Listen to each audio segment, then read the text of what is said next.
Good morning, welcome back to my channel. আশা করছি তোমরা সবাই খুব ভালো আছো, আমিও ভালো আছি। তো সকাল সকাল রেডি হয়ে গেছি, বুঝতেই পারছো কোথাও একটা যাওয়ার প্ল্যানিং আছে। তো আজকে আমি যাচ্ছি আমার পিসি শাশুড়ি মায়ের বাড়ি। তো ওটা হচ্ছে আসানসোল। তো আমি এই শাড়িটা পরে রেডি হয়ে গেছি, আর দিদি আমাকে শাড়িটা পরিয়ে দিয়েছে। আর এরকম একটা ছোট্ট লকেট পরে নিলাম, আর চেনটা তো আমি 12 মাস পরেই গেছি। তো কেমন লাগছে অবশ্যই কিন্তু কমেন্টে জানিও। তো তোমাদেরকে সঙ্গে নিয়ে আমি ভিডিওটাকে শুরু করলাম। তো চলো দেখা যাক কতটা কি তোমাদের সাথে শেয়ার করতে পারি। তো যতটাই হবে আমি তোমাদের সাথে শেয়ার করব। ভিডিওটা খুব ইন্টারেস্টিং হতে চলেছে, তোমরা শেষ পর্যন্ত আমার ভিডিওটাকে দেখতে থাকো। পড়েছি, কেমন লাগছে অবশ্যই কিন্তু জানিও। সিম্পলি সেজেছি, আর হালকা একটুখানি মেকআপ করেছি, আর চুলটাকে যেরকম আমি স্টাইল করে আর কি আজকে সেরকমই রেখেছি। তো সকাল সকাল দিদি এখানে ঘুগনি বানিয়েছিল, ঘুগনি দিয়ে মুড়ি খেয়ে নিলাম।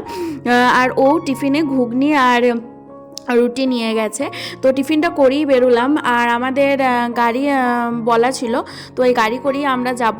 আর দিদি যেখানে ভাড়া থাকে সেই ঘরটা ওই রাস্তাতেই পড়ে, তো দিদিরাও আমাদের সাথে যাবে, একেবারে ওখানেই নেমে পড়বে। তো এই যে দেখো রেডি তো হয়ে গেছি, আগেই দেখিয়েছি আমি ইয়েলো কালারের এই ব্যাগটা নিয়েছি, আর ফোনগুলো নিয়ে নিয়েছি। এবার বেরোবো, আর বাড়ির সামনে গাড়ি চলে এসেছে, গাড়ি ভাড়া করা হয়েছে, তো গাড়ি করেই ডাইরেক্ট যাওয়া হবে। তো সাথে দিদিরাও যাচ্ছে। তো চলো তোমাদের সাথে সবটাই শেয়ার করছি। ওই যে দিদিও রেডি হয়ে গেছে, এবার বেরোবো। তো বিয়েতে প্রচুর মালপত্র বেঁচে গেছিলো, তো ওগুলোই কিছু দিদিরা নিয়ে যাচ্ছে। তো দিদিরও সুবিধা হলো জিনিসগুলো নিয়ে যেতে। গাড়ির পিছনে সব কিছু তুলে নেওয়া হয়েছে, আর জামাইবাবু স্কুটিটা নিয়ে চলে যাবে। জামাইবাবু আর গাড়িতে যাবে না। তো এই যে দেখো জগন্নাথ ব্রিজটা পার করছি। এখনও সেরকমভাবে ফলমূল সেরকমভাবে বসেনি, নাহলে এতক্ষণে তো সব কিছুই বসে যায়, ফলমূল শাক সবজি বলতে গেলে একেবারে ঘরের কাছেই সব কিছু পাওয়া যায়, কিন্তু একটুখানি আসতে হয়। তো এই যে দেখো এবার হচ্ছে যে পাঞ্জাবি মোড় থেকে আসানসোলের পথে মানে রওনা দিলাম। তো আমি এই প্রথমবার গাড়ি করে আসানসোল যাচ্ছি, আমার বেশ ভালো লাগছিল। তো হাইওয়ে দিয়ে যাচ্ছি, কত বড় বড় গাড়িগুলো যাচ্ছে, আর তার সাথে দূরে সবুজ গাছগুলোও বেশ ভালো লাগছিল। তো এই যে দেখো গাড়ি থেকে রাস্তার ভিউটা কত সুন্দর লাগছে, তাই না? তো আমি যেহেতু শাড়ি পরে থাকতে পারি না বেশিক্ষণ, সেই জন্য কুর্তি আর পালাজোর একটা সেট নিয়ে নিয়েছিলাম। এই যে তিনজন মিলে মাঝখানে বসে পড়েছি। আর যেটা বলছিলাম, শাড়ি পরে আমার একটু অসুবিধা হয়, সেই জন্য যেখানেই যাই আমি একটা করে জামা প্যান্টের সেট নিয়ে যাই, যাতে আমার মানে পরতে সুবিধা হয়। তো ওই যে ওইদিকে দিদিদের ঘরটা আছে, মানে রুমটা, ওই যে দিদি আর ভাগনা যাওয়া আসা করছে, আর মাও একবার নেমেছিল দিদির ঘরে জিনিসগুলো নামিয়ে দেওয়ার জন্য, কারণ রাজ আর মানে ভাগনা আর দিদি নামাচ্ছিল জিনিসগুলো। তো আমি মাকে বললাম তুমি যাও, একটু এগিয়ে দিয়ে এসো। তারপরে আমরা আবার ব্যাক করলাম। আর দেখো আমরা যাচ্ছি হচ্ছে নিয়ামতপুর। তো ওখানেই কত সুন্দর একটা বড় ঝিল দেখতে পেলাম, বেশ ভালো লাগছিল দেখতে। আর এই যে আমার পিসেমশাইয়ের বাড়িতে রয়েছে হচ্ছে অগি। তো তার মানে এক ছেলের কাছে এই অগি আছে, আর একজনের কাছে রয়েছে বিভিন্ন ধরনের পাখি। আর দেখো কত সুন্দর গাছপালা লাগিয়েছে ছাদে। তো আমার এই সব গাছগুলোর এত শখ, আমি কি বলবো। তো আমিও এখানে সব রকম গাছপালা লাগাবো আমার ঘরের মধ্যেও, মানে আমার ব্যালকনিতে, ছাদে। চেষ্টা করব, দেখব যতটা যা হয় আমি করার চেষ্টা করব। আর দেখো ফুলগুলো কত সুন্দর ফুটেছে, দেখতে কত ভালো লাগছে। তার সাথে এখানে কিছু কিছু সবজির গাছও রয়েছে, যেমন হচ্ছে যে বেগুন গাছ, তারপর আরেক জায়গায় দেখলাম লঙ্কা গাছ রয়েছে, কলা গাছও লাগানো হয়েছিল। তো যাই হোক এই গাছগুলোর গল্পই শুনছিলাম, কখন কোনটা আনা হয়েছিল।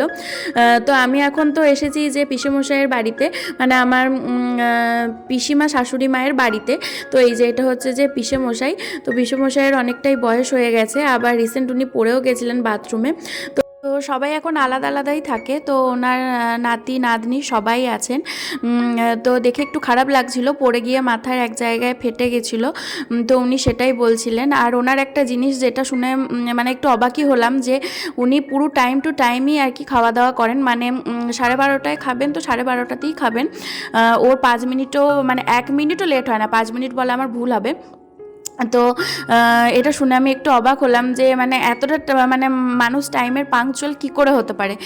তো তারপরে নিচেও যে বাগানটা রয়েছে ফুলের, সেটাও তোমাদের সাথে শেয়ার করলাম। আর আমার যা মানে যারা রয়েছে তারা সবাই মিলে আমাকে থালা সাজিয়ে খেতে দিয়েছিল, খুব তৃপ্তি করে খেয়েছি। তারপরে একটুখানি রেস্ট নিয়েছিলাম, মানে একটুখানি ঘুমিয়ে গেছিলাম। তারপরে গেছিলাম ঘাঘর বুড়ি মায়ের দর্শন করতে। তো ড্রাইভার দাদাকে মা বলল যে ঘাগরবুড়ি মায়ের কাছে কি চা খেতে যাবে। তো আমি প্রথমেই শুনে অবাক হলাম যে মায়ের দর্শনের কথা বললে ঠিক ছিল, চায়ের কথা কেন বললো। তো পরে যেটা জানলাম যে এখানকার চা বিখ্যাত। তো সত্যি আমি হঠাৎ করে যে গিয়েই ঘাগরবুড়ি মায়ের দর্শন পাবো আমি ভাবতে পারিনি। শুনলাম ইনি খুব জাগ্রত মা, আর মানে সারাদিন ধরেই প্রচুর শরণার্থীদের ভিড় হয়। তো এখানে ব্রাহ্মণ যারা রয়েছে তাদেরও ব্যবহার খুব ভালো দেখলাম। তো একদিন অবশ্যই আসবো পুজো দিতে। এখন তো খাওয়া দাওয়া করেছি, পুজো ওই জন্য দেওয়া হলো না।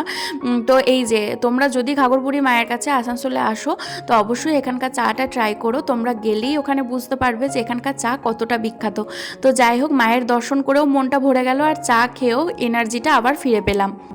গুড ইভিনিং, শুভ সন্ধ্যা। তো বাড়ি চলে এসেছি, বাড়ি এসে ফ্রেশ হয়ে গেছি। এখন হচ্ছে একটুখানি গরম গরম কফি করব। তখন তো চাটা খেয়েছি, চাটা এত সুন্দর টেস্ট ছিল। তোমরা যদি এদিকে কখনো আসো আসানসোলের ঘাগরবুড়ি মন্দিরে, ওখানে অবশ্যই চাটা খাবে, দারুণ টেস্ট লাগলো।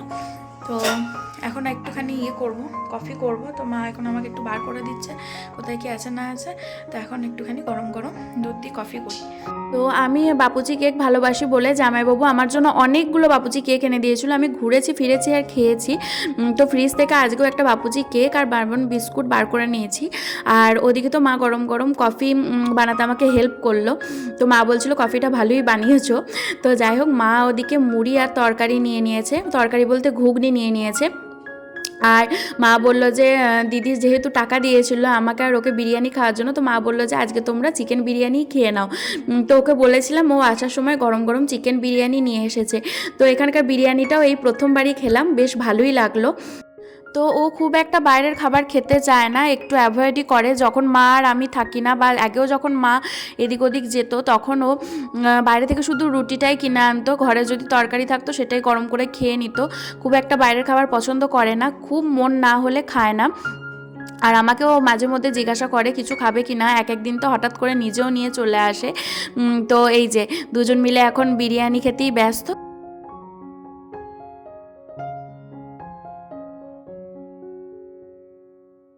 তারপরের দিন সকালবেলায় মা গরম গরম রুটি করেছিল টিফিনের জন্য।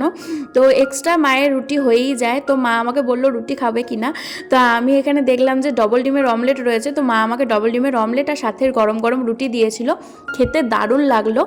তারপরে সামনের বাড়িতে আমি আর মা এসেছিলাম। আমাদেরও কিছু গাছপালা রয়েছে আর ওনাদেরও কিছু গাছপালা রয়েছে, তুলসী গাছও রয়েছে, সেই জন্য মা এসেছিল জল টল সব দেওয়ার জন্য। তো ওদিকে তো আমার মানবাবু খেয়েটে অফিস চলে গেছিলো।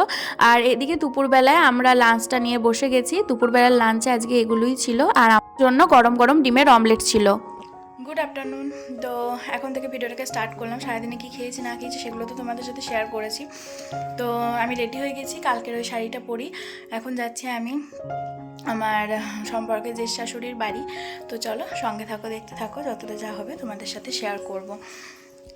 ফার্স্টে আমরা যাচ্ছি এখন বাজার, কারণ মা বলছিল যে সামনেই মা শারদা মায়ের জন্মদিবস আছে, তো আমাকে লাল পাড় সাদা শাড়ি পরে যাওয়ার জন্য।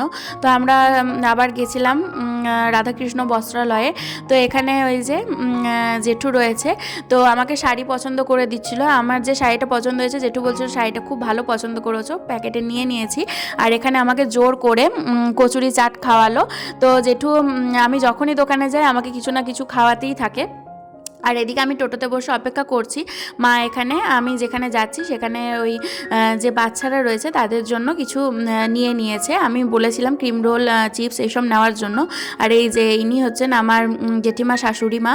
আর এখানে ওদের বাড়িতেই পুজো হয়, মানে মা কালী পুজো হয়। তো এটা আমি প্রথমেই দেখলাম, এখানে আমি প্রথমে এলাম। এটা রানীগঞ্জের মধ্যেই, আমি আর মা টোটোই করেই চলে এসেছি। তো গিয়েই আমার যা সঙ্গে সঙ্গে এখানে আমাকে কত কিছু খেতে দিয়ে দিয়েছে। আর বাচ্চা দুটো কত কিউট, তাই না? একসাথে বসে আমরা টিভি দেখছিলাম। তারপরে রাতের বেলার এই আয়োজন ছিল গরম গরম লুচি, আলু ভাজা, বেগুন ভাজা আর চিকেন কষা। তো মায়ের সাথে বেশ ভালোই ঘোরাঘুরি আর খাওয়া দাওয়া হচ্ছে। তো রানীগঞ্জের মধ্যেই যখন ছিলাম সেই জন্য ও এসেছিল, তো দুজন মিলে একসাথেই খেয়ে নিয়েছিলাম। আর মা তো চিকেন খায় না, মা আলাদাই খেয়েছে। তো বেশ দিনটা ভালোই কাটলো, পরপর দুদিন আমার বেশ ভালোই কাটলো, মজাতেই কাটলো। তো তোমাদের ভিডিওগুলো কেমন লাগলো বা কেমন লাগছে অবশ্যই কিন্তু কমেন্টে জানিও। দেখা হবে আর একটা নতুন ভিডিওতে, নতুন ব্লগে। ততক্ষণের জন্য বাই বাই, সবাই ভালো থেকো, সুস্থ থেকো।